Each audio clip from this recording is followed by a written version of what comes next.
Saudara yang saya kasih dalam nama Tuhan Yesus Kristus, untuk bahagian yang terakhir, saya ingin membaca dari suratan Paulus kepada Timotius, suratan Paulus kepada Timotius, 2 Timotius bab yang kedua, dari ayat yang ke-19. 2 Timotius 2 ayat 19, tetapi dasar yang diletakkan Allah itu teguh dan meterainya ialah Tuhan mengenal siapa kepunyaannya. Dan setiap orang yang menyebut nama Tuhan hendaklah meninggalkan kejahatan.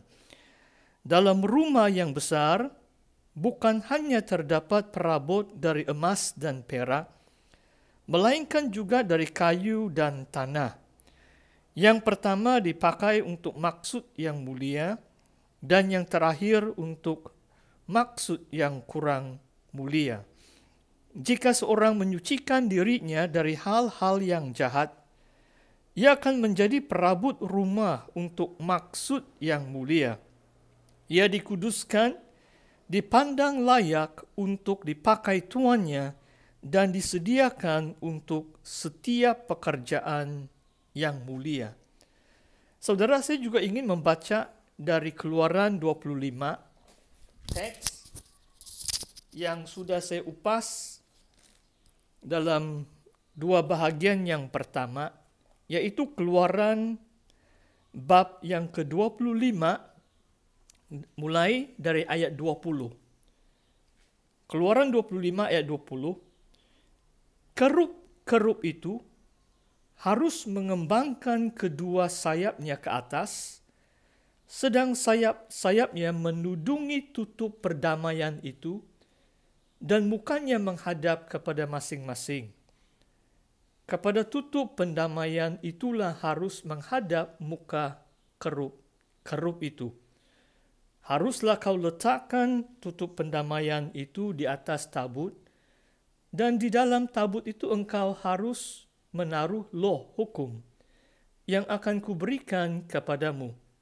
Perhatikan ayat 22. Dan di sanalah aku akan bertemu dengan engkau, dan dari atas tutup pendamaian itu, dari antara kedua kerub yang di atas tabut hukum itu, aku akan berbicara dengan engkau tentang segala sesuatu yang akan kuperintahkan kepadamu untuk disampaikan kepada orang Israel. Saudara yang saya kasih dalam Tuhan, dalam dua teks firman Tuhan, yang pertama dari kitab Perjanjian Baru, dan yang menjadi bahagian penghuraian kita pada pagi hari ini, yaitu kitab Keluaran 25 tentang keperabutan kemah suci waktu umat Israel menggembala di padang gurun. Musa disuruh Tuhan untuk membuat beberapa perabot, khususnya tabut perjanjian. Yang kedua, meja roti sajian. Yang ketiga, kakidian atau menorah. Saudara, kalau kita lihat ketiga ayat dalam Keluaran 25 tadi,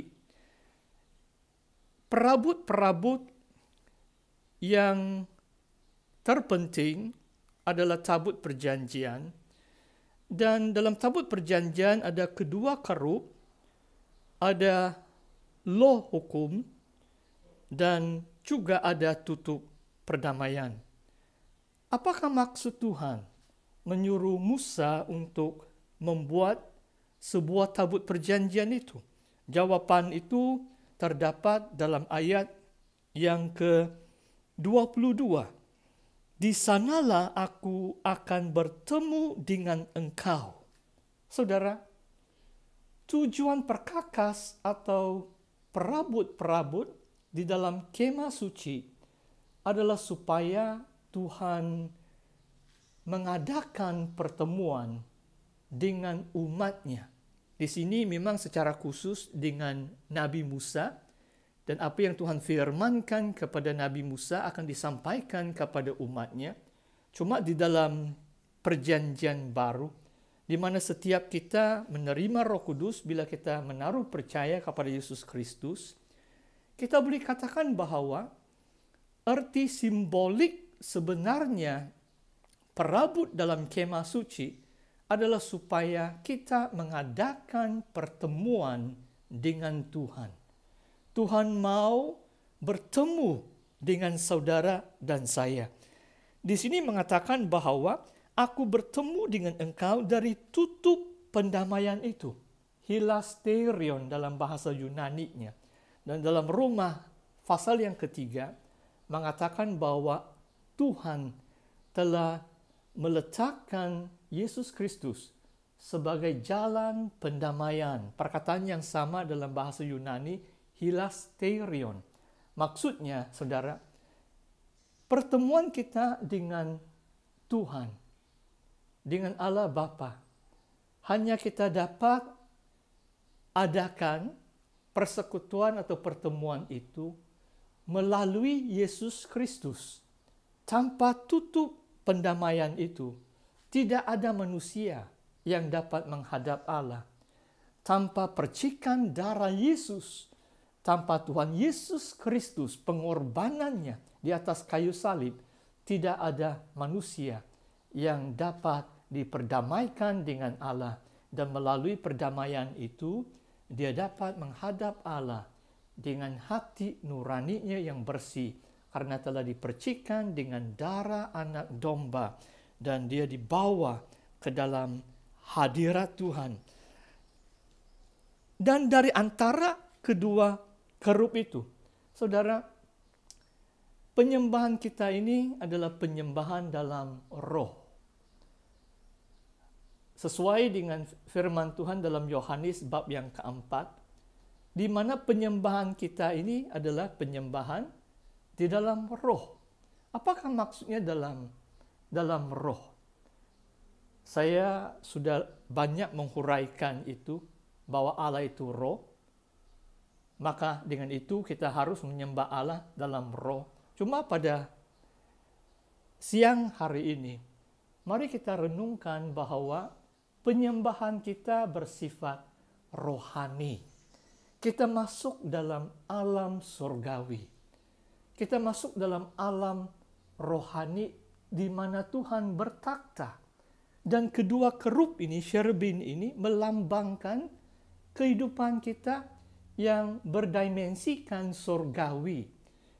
Kehidupan kita berdimensikan surgawi, di mana dalam suratan Efesus, Paulus mengatakan, bagi kita yang percaya Yesus, Tuhan telah meletakkan kita di tempat-tempat surgawi. We are seated with Christ in the heavenly places. Maksudnya roh kita dihidupkan, kita dibawa oleh kedua kerup itu ke dalam hadirat Tuhan.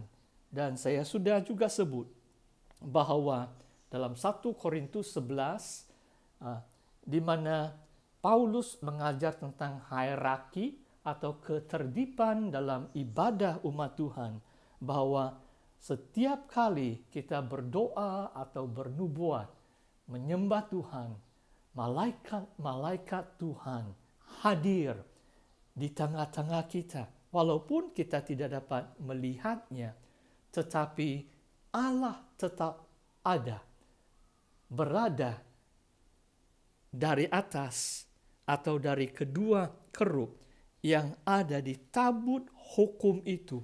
Apakah maksud ada law hukum?